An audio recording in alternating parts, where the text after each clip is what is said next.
Good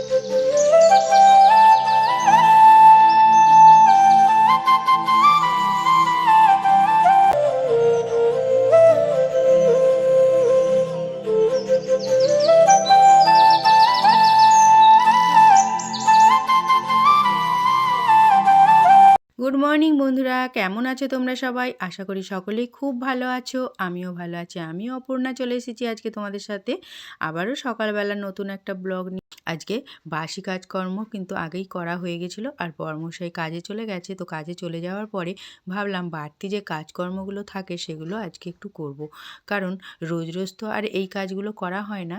দেখো কত বড় বড় হাঁড়ি কড়াই কেনা, এগুলো সবসময় কাজে লাগে না, মানে কোনো অকেশনে লোকজন এলে তখনই লাগে, নাহলে আর এত বড় বড় হাঁড়ি কড়াই আমাদের আর কি হবে, দুটো তিনটে লোক। আমাদের হাঁড়ি কড়াই তো দেখেছো একদমই ছোট্ট ছোট্ট।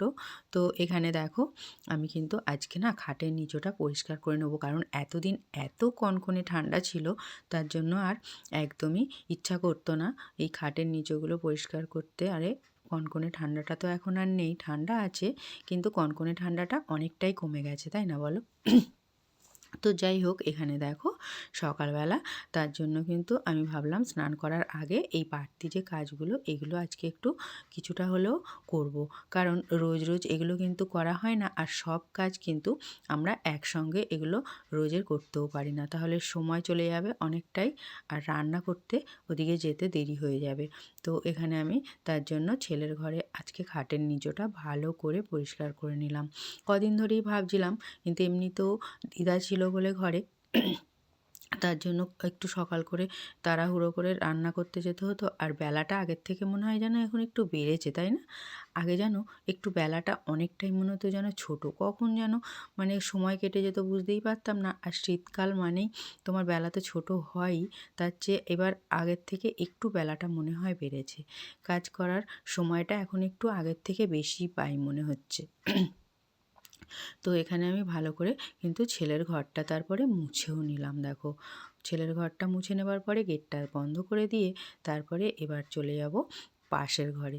পাশের ঘরটা মানে এটা আমাদের ঘর, আমাদের ঘরটা কিন্তু ভালো করে এটাও একটুখানি ঝাড়বো, কিন্তু আজকে খাটের নিচটা এই ঘরের ঝাড়বো না, এটা ড্রেসিং টেবিলটার ওপরটা একটু ঝাড়বো।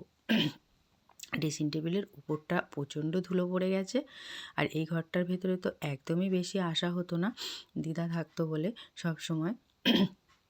দিদা এসে ঠান্ডায় কিছুদিন এখানে কাটিয়ে গেল, প্রায় মাস দুয়েক মতো। আর মাস দুয়েক কি 1.5 মাস মতো হবে, 1.5 মাস মতো এখানে এসে থেকে গেছে। প্রচণ্ড ঠান্ডা ছিল বলে, একা তো থাকে, বয়স্ক মানুষ পারে না বাড়িতে কাজকর্ম করতে। আর বাড়ির যারা লোকজন আছে তারা না একদমই কেউ কিছুই করে দেয় না, দেখাশোনা করে না, তার জন্য আমার কাছে এসে এসেই থাকে বেশ কিছুদিন ধরে। তো আর কেউ নেই আমার, তো মামাও নেই, মামা অনেক দিন আগেই মারা গেছে। আর আমার দিদার মানে আমার মা যে থাকলে দেখাশোনা করবে, সে আমার মাও তো নেই, আমার মা তো আরও আগে মারা গেছে, মামারও আগে। আর যারা আছে বাড়িতে তারা কেউই কিন্তু একদমই দেখে না। তো এখানে আমি দেখো ভালো করে তারপরে ড্রেসিং টেবিলের ওপরটা ঝেড়ে মুছে নিলাম। আর এখানে আমার যে এই যে 3টে জিনিস দেখছো এই পাশে সাজানো, এগুলো কিন্তু সব সাজের জিনিস আছে। এই ব্যাগগুলোতে ছোট ছোট, এগুলো কি বলে, ব্যাগ না ঠিক বক্সের মতো। আর এই বক্সটা, বড় বক্সটার উপরে যদি ছোটোটা চাপাই তো চেনটা না কেটে যায় চাপে, তার জন্য ছোটোটার উপরে বড়টা রাখলাম চাপিয়ে, তাহলে কিন্তু আর প্রবলেমটা হবে না। আর আমার এই ভিডিওটা কথা দেওয়ার সময় এত গলা খুসখুস করছিল যে কথা বলতেই পারছিলাম না। তো দেখো ভালো করে সব ঝেড়ে নেবার পরে শেষে ড্রেসিং টেবিলের কাঁচটাকেও ভালো করে একটু মুছে নিলাম। আর এই ড্রেসিং টেবিলটা অনেক দিনের হয়ে গেছে, বিয়ের সময় দিয়েছিল আমার বাবার বাড়ি থেকে। তো আমার মা অনেক কষ্ট করেই সব দিয়েছে বিয়েতে জিনিসপত্র। তো এই ড্রেসিং টেবিলটা না খারাপ হয়ে গেছে, পায়াগুলো একদমই দাঁড়ায় না, কিন্তু তাও ফেলতে মায়া লাগে। আর এই টিভিটাও কিন্তু আমার বাপের বাড়ি থেকেই বিয়ের আগে, মানে যখন আমি ক্লাস 9-এ পড়ি তখন কিন্তু আমার দিদা এই টিভিটা আমাকে দিয়েছিল, 9-এ যখন উঠি প্রথম। তো সেই জন্য এইগুলো এতটাই মানে একটা স্মৃতি জড়ানো সব কিছু বাপের বাড়ির জিনিস বলে, তার জন্য ফেলতে সত্যিই খুবই মায়া লাগে জানো তো। এগুলো যতই খারাপ হোক তাও মনে হয় সারিয়ে নিয়েই চালাই। আর টিভির দোকানের লোকটাও বলেছে এই টিভিগুলো নাকি অনেকটাই কিন্তু ভালো আগের তুলনায়। মানে টিভিটা কি বলো তো, পুরনো টিভি নাকি যতদিন চালাতে পারবে ততদিনই ভালো। কারণ আমরা যে দোকানে ফ্রিজ কিনেছিলাম সেই দোকানে তো টিভিও পাওয়া যায়, সব রকম ইলেকট্রনিক্স জিনিসই ওর কাছে পাওয়া যায় দোকানে। তো সেই দোকানের লোকটাই মানে বলেছে যে যতদিন এই পুরনো টিভি চালাতে পারবে ততদিনই কিন্তু লাভ। কারণ ফ্ল্যাট টিভি নাকি বেশি টেকসই হয় না, বেশি দিন আর কি সারালে একবার অনেক টাকা খরচাও। আর এই টিভিতে কম খরচা যেমন সারাতে তেমন এর আগের যে পার্টস, এখনকার দিনের জিনিসের সব পার্টস কিন্তু সবই অন্যরকম। তার জন্যই, নাহলে ওনার তো বিক্রি হবে তাই না বলো? উনি না হলে কেনই বা বলবে? উনি তো পয়সা পাবে বিক্রি করলে। কিন্তু লোকটা খুবই ভালো, তার জন্য আমাদের কিন্তু সত্যিই ভালো কথাই বলেছে। আর এখানে তারপরে টেবিলটায় তো আমরা খাই না এখন যদিও, কিন্তু নোংরা তো হয় বলো, ধুলোতে আর তেল চিটেটাও পড়ে। যেহেতু রান্না হয়, রান্নার আমাদের তো চিমনি লাগানো নেই, একটু তেল চিটেটাও তার জন্য পড়ে যায়। আর অনেক দিন দিয়েই ভাবছি এটাও পরিষ্কার করব, এটাও করা হয়নি, তো আজকে তুলে নিলাম। কারণ আরও অনেক জামাকাপড় আজকে ভিজিয়েছি, সেগুলোও কাচবো। আর তার সাথে এটাকেও একটু ডুবিয়ে দেবো সার্ফেতে, আর দিয়ে ভালো করে রগড়ে একটু ধুয়ে নিতে হবে। কারণ এক জায়গায় একটু এমন ছোপ পড়ে গেছে না কালো মতো, সেটা যেন যতই সার্ফে দিয়ে এমনি মুছে নিচ্ছি ন্যাকড়া দিয়ে তাও কিন্তু যাচ্ছে না। তার জন্য একটু সার্ফে দিয়ে আজকে ডুবিয়ে ভালো করে ধুয়ে নেবো।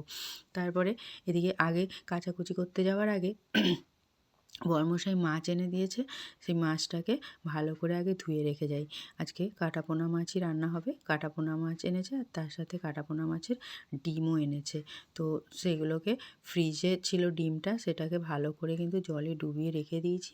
সেটা এখন তো আর ধোয়া যাবে না, মানে বরফ হয়ে আছে। আর এদিকে তারপরে যে মাছটা ছিল, মাছটা কিন্তু আমি বাইরে বার করে রেখে দিয়েছিলাম অনেক আগে, তার জন্য মাছটা জলে ডোবানো ছিল বলে বরফটা ছেড়ে গেছে। তো মাছটা ধুয়ে ভালো করে রেখে গেলাম। তো চান করার আগে মাছটা না ধুলে আমার যেন ভালোই লাগে না, জানো তো? মানে চানটা করার পরে না একটা ফ্রেশ লাগে অন্যরকম, তখন আর মাছ ফাছ ঘাটাঘাটি করতে অত ভালো লাগে না ধুতে আর করতে। তো এখানে মাছ ফাছ ধুয়ে তারপরে আমি যে কাচাকুচি করে নিয়েছি, জামা কাপড় টাপড় যা ছিল অনেক ভিজিয়েছিলাম বললাম, সব কাচাকুচি করে নিয়ে এসে তারপরে স্নান সেরে আর দেখো পুজোটা করে নিচ্ছি। আর এই পুজোটা করার সময় যদি না একটু শান্তিতে পুজোটা করতে পারি, তখন কিন্তু একদমই আমার ভালো লাগে না। ঠাকুরকে ডাকবো তখন যদি একটু শান্তি না থাকে। কিন্তু বাড়িতে এই যে পিকু আমাদের যে এসছে একটা, মানে কুকুরের বাচ্চা আর কি নিয়েছে, শিটজু যে ডগ হয় শিটজু, সেই তার বাচ্চা নিয়েছে, জানো তো? আমার বরমশাইয়ের খুব শখ এই কুকুরের বাচ্চা পোষার, কিন্তু আমার অতটাও এতে আগ্রহ নেই। সবাই সবটা পছন্দ করে না, কিন্তু বরের জন্য মানিয়ে নিতে হয় একটু, কী আর করবো। আর দেখাশোনাও তো করতে হয়, ও যেহেতু বাড়িতে থাকে না, সকালে চলে যায় কাজে আর আসে তো রাত্রে, আমাকেই সেই দেখাশোনা করতে হয়। তো তারপরে আমি এদিকে ভাতটা বসিয়ে দিয়েছিলাম পুজো করার পরে। দেখো এই যে তোমাদের দেখিয়ে দিয়ে যে শিরজু পাপ্পি এটা তো খুবই কিউট, কিন্তু এত বদমাইশি করে আমার মাথা খারাপই করে ফেলে। তার জন্যই আমার একটু মাঝে মাঝে রাগ হয়ে যায়। তো কী আর করব, মানিয়ে নিতে হয় বরের জন্য একটু। যেহেতু ও পছন্দ করে খুবই। আর আমার ছেলেরও খুব বায়না, ছেলের বায়নাতেই কিনেছে বিশেষ করে। আর বরেরও খুব এইসব পছন্দ নাকি, একটু কুকুরের বাচ্চা পোষার। তো তারপরে ও এদিকে খেলছে, ওকে খেলতে দিয়ে দিয়েছি। আর কাজ করতে দেয় না, সব সময় বদমাইশ করে, জানো তো? তো আজকে দেখলাম একটু খেলছিল ভালোই। তো এখানে খেলনার জন্য একটা, মানে বিস্কুটের যে বক্স, ওগুলো দিয়ে দিয়েছি। আর ওটা আওয়াজ হয় তো খচমচ করে, আর তার জন্য ওটা নিয়ে খুব ভালোভাবেই খেলে। তো এখানে দেখো আলু দিয়ে আমি কাটাপোনা মাছের ঝোল করে নিয়েছি, তার সাথে মাছের ডিমের টক, বাঁধাকপি ভাজা, এগুলোই রান্না বান্না করলাম আর ওকে চাপা দিয়ে দিল।